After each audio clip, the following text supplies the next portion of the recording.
For Pacifica Radio, November the 7th, 2024. I'm Scott Horton. This is Antiwar Radio.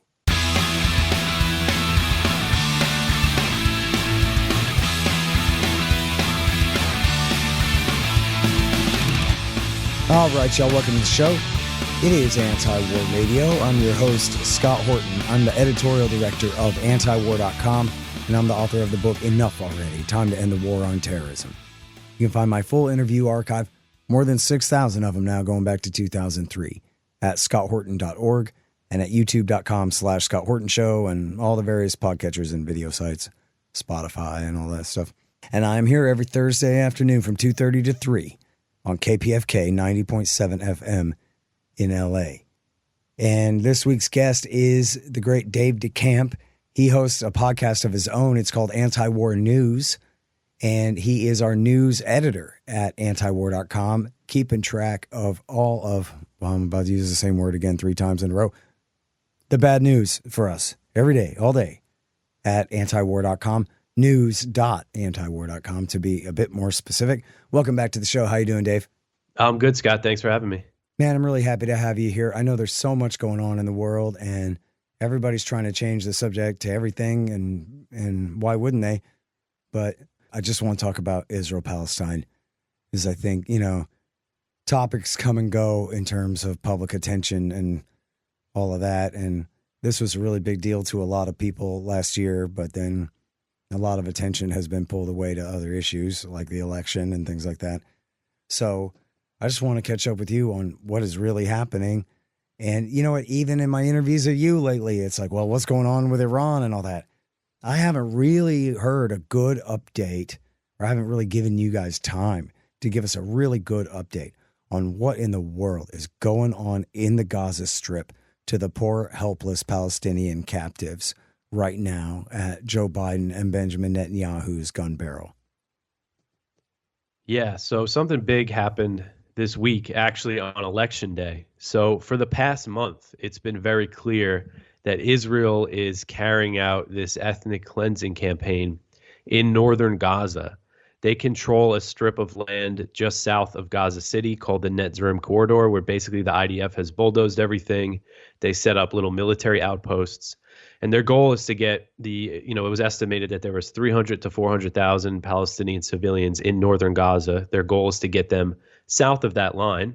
And this was outlined in this so-called generals plan that was drawn up by retired IDF generals. And the plan is, give an evacuation order. Whoever doesn't leave, then they're a combatant. Kill them either, by military action, shoot them, bomb them, or starve them to death. And so it's been very clear, again, over the past month, Israeli media has reported basically that they're doing kind of a limited version of the general's plan. They're focusing on Jabalia, Bet Lahia, these cities in the north, like the northernmost part of Gaza, which is Bet Lahia is like the main city up there near the Israeli border. So again, it's been very clear from the media reports. On Tuesday, an IDF spokesman said publicly that there is no intention of allowing the residents of the northern Gaza Strip to return to their homes. After Dave, all this, in this article that you linked to today in your piece in Haaretz here, they report straight news reporting from the New York Times of Israel. Basically, they say in Al-Atara and Bet Lahia, there isn't a single house that people could return to and live in. The area looks like it was hit by a natural disaster. There are no civilians to be seen among the ruins. Yep. Like Truman in North Korea. Yeah, so they got in, these Haaretz reporters, and they reported what they saw on the ground. Not a single home left. And at night, they just fire artillery into these areas. They estimate there's a few thousand civilians left. And at night, they just, indiscriminately fire artillery shells into the area to pressure them to leave and also to prevent people from coming back. And again, there's no home for them to come back to. So again, we've seen the U.S. Biden administration, even Israeli officials, deny that they're carrying out this ethnic cleansing plan. But on Tuesday, on Election Day in America, the IDF comes out and says, yeah, we're not letting them go back to their homes. That's it. And right on the other side of the border in Israel, there's all these settlers camped out. And actually, a few times they've busted into Gaza. And then the IDF had to kind of push them out. Um, so, Jewish settlements in northern Gaza, I think it's something that could happen sooner than I thought. So what they're doing in North Gaza now, what they've basically been doing is these northern cities, they're pushing people down into Gaza City. And it sounds like from what the IDF said the other day that they're just about done. They've pushed 55,000 people out of Jabalia. And they say there's only a few thousand left in those other northern cities. So they basically cut this section of the northern Gaza Strip into two. So once they're done with that, the top section, the northern section there, then they're going to go for Gaza City to try to push everybody out of there. And meanwhile, they're still bombing Gaza City. They've been, of course, bombing across the south still. Dozens are killed every day. But in the north, I mean, it's been horrific. They've gone back to just leveling entire residential buildings. They haven't let any aid into Jabalia, Bet Lahia, and those areas. And you see these pictures coming out. It's based of all these Palestinian civilians just being marched down the road. And the IDF has actually released footage, drone footage, going over these crowds of people having to march out. And it's women and children. I mean, this is who they're cleansing from the area. Yeah. And that's what they, and again, this Haaretz piece says, there's no doubt that that's what they're doing. They're cleansing, and they're probably going to build settlements here. God, man, I'm sorry. I keep bringing this back up, but it's just on my mind because I wrote a book about it. Yeah, it's in there. And I just finally saw footage. Maybe I had seen this before, but I only just saw footage of the fake Rachak massacre that was used as the justification to start the war against Serbia in 1999. And all that happened was there was a firefight the night before, and then the Kosovar Albanian side took their dead, and it was like 7 or 8 guys, maybe it was 10 guys, and threw them in a ditch. But it was clearly staged. There's no blood anywhere. There's no shell casings anywhere. And you're talking under, less than 10 men and fighters who were killed in battle, lying in a ditch. And Bill Clinton goes, "Oh my God, everybody. Did you hear what happened? With the horrible Serbs, they lined up these men and they massacred them in a ditch. We have to start a war to break Kosovo off away from Serbia in violation of every law and under no legal authority whatsoever."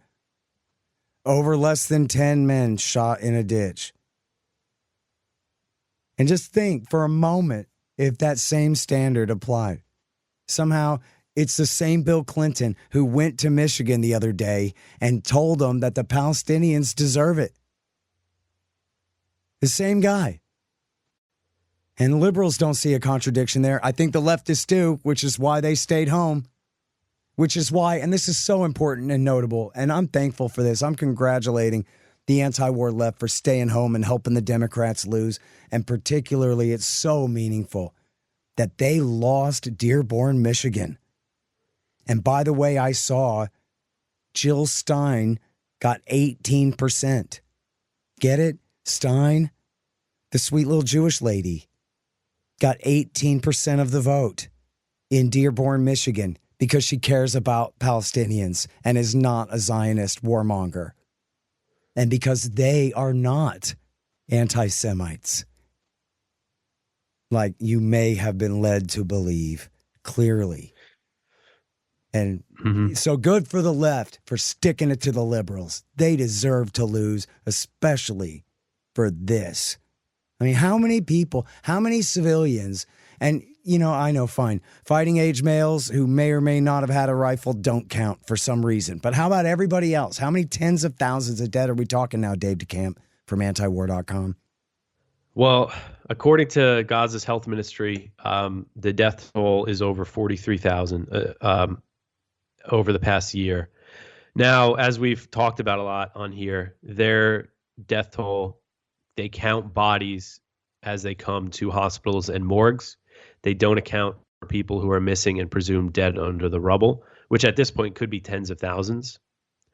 And Also in Bet Lahia, in Jabalia, there's been all these reports about basically they kill people in the streets, and then the civil defense crews, haven't been able to get to them because they've been shooting anybody that tried to get into those areas. So that problem is even worse now. And so I recently interviewed Dr. Feroz Sidwa, who is one of the American healthcare workers who volunteered in Gaza. He was in Khan Yunis in the spring. And he was he noticed a lot of horrific things, but, the big thing that's kind of gotten the most attention is the children with headshots getting shot in the head. And when he came back to the U.S., he talked to other American healthcare workers, and they all described seeing a similar thing. So they got together and they wrote a big open letter to Biden and Harris. And in that, they estimate that at least 118,000 people have been killed, including killed by military action, people missing and presumed dead, and also indirect deaths. And when I spoke with him, he said that was the bare minimum from looking at the data. And we got into there's probably a lot of newborn babies who have died because some of the people he worked with on this letter, and he published this big op-ed, who worked in the neonatal unit, said they were seeing babies die every day. So that's what they're saying, 118,000 at minimum. And that's over 5% of Gaza's population. So, and these deaths count, the starvation or disease, that counts as a war death because they've imposed this siege. They've destroyed all the hospitals, destroyed all the infrastructure. I mean, you see these people living in these really crowded tent camps. There's just garbage. There's no proper, sewer or anything. It's just just imagine living like that now and some people have been doing this for more than a year. So yeah, I think that number is reasonable that they've put out. Yeah, it's amazing that this is allowed to continue on. I think, a big part of it has to still be that Americans think that Palestine is the country next door, and they started it after all, or some kind of thing, and they don't understand. This is a prison camp. It's a ghetto, right? It's like, Poland under German occupation, and all the Jews have been rounded into the Warsaw Ghetto. That's not a nation state that's, an equal combatant with the surrounding occupation army, is it? That's the position the Palestinians are in. They were already beaten 50 years ago, 55. They're on an Indian reservation being pummeled like this. It's like if we did this to the south side of Chicago. There's too much violence on the south side of Chicago. So what we're going to do is we're going to build a giant fence around it and then bomb the place and kill 100,000 people. That'll solve the problem of the violence in South Chicago. You see how that would not be like, hey, well, South Chicago is a nation and they started it and America's just defending itself. No. Actually, that analogy or understanding would be inapt and incorrect. What we're talking about here is more like the Attica prison uprising and Governor Rockefeller sending in the stormtroopers to kill everybody. And you see stories a lot about elderly Palestinians who live in northern Gaza who were pushed out with their families in 1948, shuffled into Gaza, into these refugee camps, and who live there since then. And now they've been pushed out again. And, that's happened a lot. I remember reading a story about a 94-year-old woman who was displaced 8 times during this thing. She eventually died. But, that's someone, again, pushed out, made a refugee in 1948. And then before she dies, it happens again. And we've seen Israeli ministers, May Golan, who is a Likud minister in the government. She's the minister for social equality and the advancement of women. We've seen her at this recent conference that they had, this Resettle Gaza conference, calling for a new Nakba. This is what they're openly saying that they want to do. And it's been clear from the beginning that they wanted to conquer Gaza. There was a leaked Israeli intelligence document that came out, and this is October 2023. Maybe it came out in November, but it was, drawn up in October. And it laid out 3 potential post-war scenarios for Israel. And it said, the best case is all the Palestinians are expelled into Egypt and, they build camps for them and there's like a buffer zone so they can't get back. So this is what they've wanted from the beginning. And now it's kind of, this general's plan that they're following It says do this in northern Gaza and then do it in the rest of Gaza. This is what they want to just get rid of all the Palestinians. And if they don't leave, they want to kill and starve them. Egypt's still holding out, taking them in. I think one thing, this is kind of a whole nother topic, but a Trump administration, if he brings back a guy like David Friedman, Mike Pompeo, I wouldn't be surprised if they try to bribe Egypt into taking the Palestinians or something. Yeah, I mean, was that the problem? Was that Biden just wouldn't cough up enough money? I don't think he really tried. They've been saying, we don't, that they don't support the expulsion of the Palestinians, that they don't support Israel taking settlements and taking land, even though it's been happening this whole time. But kind of their position has been, we're going to work out this big peace plan. Eventually, the Saudis are going to normalize with Israel, and then they're going to pay to, rebuild Gaza. Just kind of this pipe dream that's not going to happen. I don't think they've really put pressure on Egypt. Yeah. Hey, y'all, let me tell you about Robertson Roberts Brokerage, Inc. Nobody trusts the U.S. dollar anymore.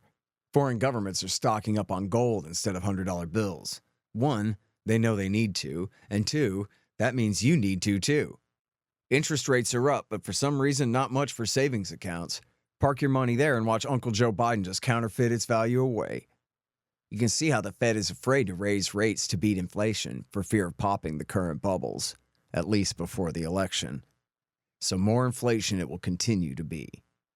Gold is your shield against monetary and price inflation, just like it always has been.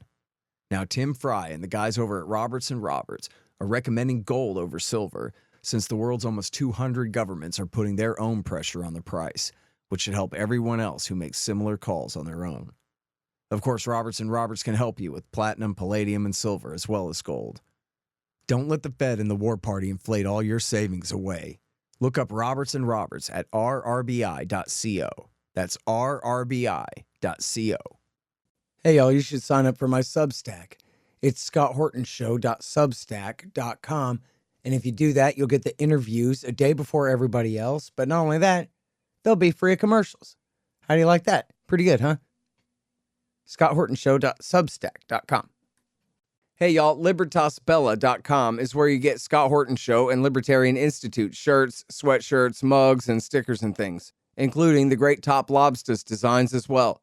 See, that way it says on your shirt why you're so smart. Libertas Bella, from the same great folks who bring you ammo.com for all your ammunition needs, too. That's libertasbella.com. Hey, y'all got kids or nephews or anything? You know about the Tuttle Twins books, right? Libertarian lessons about life, liberty, truth, and the state. It's really great stuff. And hey, did you guys know I'm a Tuttle Twin? Or, well, I'm a character in their world now. Skater Scott, local vert dog and anti-government know-it-all. They introduced me in a short book last year, and I hear they're going to develop my character's story a bit more in the future. Cool, right? Anyway, they're now celebrating 10 years and having sold millions of these books. And now they're giving away a free magazine at TuttleTwins.com/10years. There's no shipping charge, and they're not going to ask for your credit card. It's just a free magazine. The gimmick is that inside the magazine, they've got a really great deal to get all the books. The best deal they've ever offered, which you will certainly want to take them up on. So go to TuttleTwins.com/10years for your free magazine. And someday, hopefully soon, you and your kids will be reading all about the libertarian antics of cartoon me, along with all my new pals. That's TuttleTwins.com/10years. It is a severe danger what's going to happen with Trump and his war party in the next administration. Now, I guess I didn't really read into it too much, Dave, but I guess I had heard people talk about, there was a story that Trump had told Netanyahu to wrap it up by Inauguration Day, but they didn't really say if that meant, really break out the heavy bombers and finish the job of cleansing the Gaza Strip before then, or if he just meant, I want this off the headlines by then, and without anticipating any, major further push between now and then or anything, you know what I mean? Much of an increase in the tempo of the fighting. Yeah, it's not really clear exactly what he said. But yeah, I mean, basically the report said he told Netanyahu he wanted it over by inauguration. Then the U.S. official that they cited, the former U.S. official that they cited there, said that, he basically Trump would be okay with backing what they called residual military action just as long as Israel declared that the war was over. So if they have successfully cleansed this first half of northern Gaza in just a month, and if they continue on this path, I think by the time Trump comes in, they might be done cleansing northern Gaza, and then maybe they would just focus kind of on, bulldozing everything there, maybe building some stuff and kind of just keeping. I mean, the daily thing has just basically been airstrikes kind of across Gaza. It doesn't seem like there's much rhyme or reason to them. They claimed Obama shelter and be like, oh, it was a Hamas command center, but they never put out any evidence for that. Yeah, Air Wars debunked all that too. Air Wars showed where they claimed, oh, it was a command center here and a command center there over and over again, and no, it wasn't. It was just a home full of civilians. And they proved it on a one-at-a-time basis going through And another thing, that interview I did with Dr. Feroz, another thing they said in their letter, 99 American healthcare workers who volunteered in Gaza, they've attacked every single hospital. And all of them said they did not see any militant activity at the hospitals. But that's the justification. And somehow, I mean, it's just really criminal what the Biden administration has done here. It's Antiwar Radio. I'm Scott Horton. I'm talking with Dave DeCamp from Antiwar.com about the worst thing about America, Israel. And now, when it comes to the election, for people who put this war first, which is understandable since it's absolutely the worst thing happening in the world right now by far, that you got Donald Trump, whose fault it all is, him and his stupid son-in-law, fulfilling Netanyahu's every magic wish to implement the Netanyahu doctrine at the expense of the people of Palestine, which set up for October 7th and the terrible crisis, which then Biden and Kamala Harris, as you just stipulated, helped kill 100,000 people since then.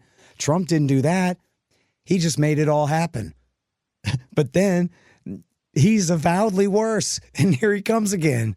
So the Democrats absolutely deserve to be defeated for what they've done. And now they're being replaced by a guy who just cashed a check for $100 million from Miriam Adelson. And when you talk about Israel, when we all talk about Israel being the worst thing about America, we all know why too. It's just the money. And there's a great article here at the Washington Report on Middle Eastern Affairs, and they're the good guys. We're MIA. You'll recognize them. WRMEA.org. And they have this great article called Unprecedented Pro-Israel PAC Funding Floods 2024 Elections. It's by Jack McGrath. And he goes through there and shows the high hundreds of thousands of dollars that the Israelis have donated to all the most important congressmen and senators, etc. And as we know from recent news, as Representative Thomas Massey explained, every member of Congress has an AIPAC minder assigned to them. And, some of it's illegal and some of it's, Jeffrey Epstein blackmail. But a lot of it is just the Israel lobby is not forced to register as foreign agents. They're allowed to operate as though they are Americans representing America's interests. And they are highly organized and well-financed. And they play the game of democracy better than the AARP, better than the gun lobby, better than anyone. When someone says, oh, I think I might run for Congress, blam, they got somebody from AIPAC going, sign here. You either believe in this stuff or your goose is cooked. And that's how our system works, that this foreign government gets to decide for us on all of these things, on who our senators are, on who we get to pick from when it comes to our representatives, our senators, and our presidents. And if it was England, well, then we'd be railing against perfidious Albion. But it's not. It's Israel. And it's a major problem. I mean, you just mentioned Trump's advisors coming in. We know it's Jared Kushner picking them again, right? We know that David Friedman, who was his ambassador to Israel, is right at the top of helping him staff his National Security Council. I mean, we are screwed. The poor Palestinians are screwed. Yeah, David Friedman just wrote a book about how the U.S. should help, fund the Israeli annexation of the West Bank. and that the Palestinians there shouldn't be able to vote in national elections. I mean, he has this whole plan drawn out. And that's something, of course, Miriam Adelson wants. So, back to the situation in Gaza, by the time Trump comes in January, I wouldn't be surprised if Israel's kind of completed most of cleansing North Gaza, and then maybe they can declare some sort of victory, but they're going to keep up the strikes in southern Gaza. And then I think that team might get to work. The Trump team might get to work on convincing the Egyptians to let them in, build some camps in the Sinai desert. I think that's a real possibility. And then the situation in Lebanon, there's all this talk about a ceasefire, but Israel's been really keeping up the airstrikes there. They're having a tough time fighting on the ground against Hezbollah. They're still putting up a pretty serious fight, but it just doesn't seem like a ceasefire is near there. And we have Iran saying that they're going to respond to Israel. So this is a really volatile time, I think, this transition period. Israel, Netanyahu, they know this is a time for them to make some trouble. And if Biden gets somehow, if he decides, all right, that's enough, he's not going to really be able to do anything in 2 months. So. Yeah, exactly. It's way too late for him to change course whatsoever there. All right. Well, so I guess I wanted to joke a little bit about the new Chinese J-35 fighter that looks exactly like an F-35. And I'm not sure whether that means that I should, well, first of all, be angry at Lockheed for being so lousy at keeping their secrets, that they gave the Chinese the blueprints to everything. But also, does that mean that they're just going to fall right out of the sky like Lockheed's F-35s do? That they're not really stealthy, they're not fast, they can't turn, they can't climb, they can't fight like an F-35? That they're just made to confiscate tax money from the people of China? Wouldn't that be funny to have a giant war in the Pacific and all the boats just sink and break down and all the planes just fall out of the sky, not because they got shot, but just because their engine sputters out because they got made on a contract? Yeah. You think they would have used a different number instead of 35? I know, isn't that funny? All right. Well, we're trying to find something funny to joke about. Okay, now the question is whether Israel's going to use the F-35s that Obama and Trump and Biden gave them to attack nuclear sites in Iran. I kind of doubt it, but there's news on those lines. So tell us what's going on. Yeah, so I covered this story from Bloomberg that they basically cited an Israeli official who said that they were thinking about hitting the nuclear sites during the transition time. And I doubt that too, that they would just try to do that on their own. I mean, they would really need some help from the U.S. if they wanted to actually do some damage to the... Hey, what was this that I saw, Dave, that said that Biden sent B-52s over there? Was that to threaten Hezbollah with, or was that for Iran? But that was for Iran. And they sent them to Qatar then? Yeah. I mean, yeah, that's a threat. And recently, the U.S. used B-2 bombers to bomb Houthi sites in Yemen.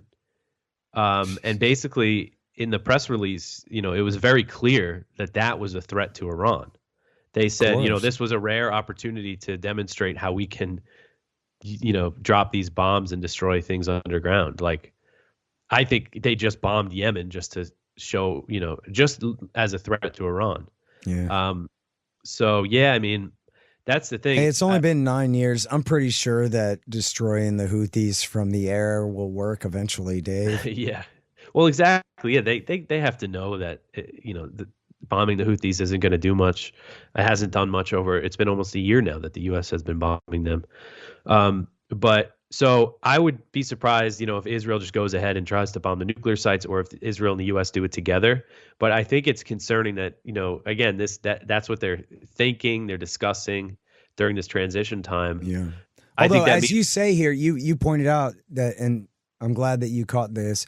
I had seen something else. I forgot who, maybe the DNI, but you have the CIA head here, Burns, saying that no, they do not assess that Iran has made the decision to begin to seek nukes. There are even some headlines saying, there was some weird earthquake in Iran and maybe it was an underground test and all this. So CIA has come out since then and said, no, they have not changed their mind about whether to make nukes yet. Yeah. Correct? Yes. And that's everything, really. That's what Bush said in his memoir. Well, the CIA really screwed me. How was I supposed to bomb Iran after the intelligence said that they don't have a military program? Now I can't. Yeah. And he was so bummed out, but yeah. But one thing I do mention in the article is that the conversation, that we've seen Iranian members of parliament start saying, hey, maybe we should consider this ban on the development of nuclear weapons. But I think the Ayatollah knows that if he does decide to do that, then that's it. That would be the pretext there for a big U.S. strike. But again, this, the fact that Israel's talking about that, it makes me feel like in the next couple months, even if Iran doesn't attack them again, Israel might do something kind of to get the ball rolling and get the escalation started again with Iran. Maybe put Biden in a corner in his last few weeks, because if Iran really hits, there's reports that if Israel, their airstrikes that they launched on October 26th in response to that Iranian missile barrage, if Israel really went hard against civilian sites, they targeted military sites, but if they hit the oil infrastructure or nuclear, Iran was ready to fire like 1,000 ballistic missiles at Israel. Now, I don't know if Netanyahu would want to provoke something like that, but if Iran fires another big attack that really does some damage in Israel, kills some people, then what is Biden going to do? Then there's the chance of the U.S. getting involved in direct strikes against Iran, I think. Well, I guess we'll see what happens. I don't know how much courage Netanyahu really has or what Trump told him the other day on the phone. But anyway, it's a brave new world now, Dave. So everybody focus, first things first. All right. Thanks again for your time, Dave. Really appreciate it. Yeah, thanks for having me, Scott. All right, you guys, that is the great Dave DeCamp. He is our news editor at antiwar.com. That's news.antiwar.com. And he's the host of a great podcast, Antiwar News, it's called. You won't be surprised to know where he does the headlines for you every day. It's really great stuff. And I'm Scott Horton. This has been Antiwar Radio. I am here every Thursday from 2:30 to 3 on KPFK 90.7 FM in LA. See you next week.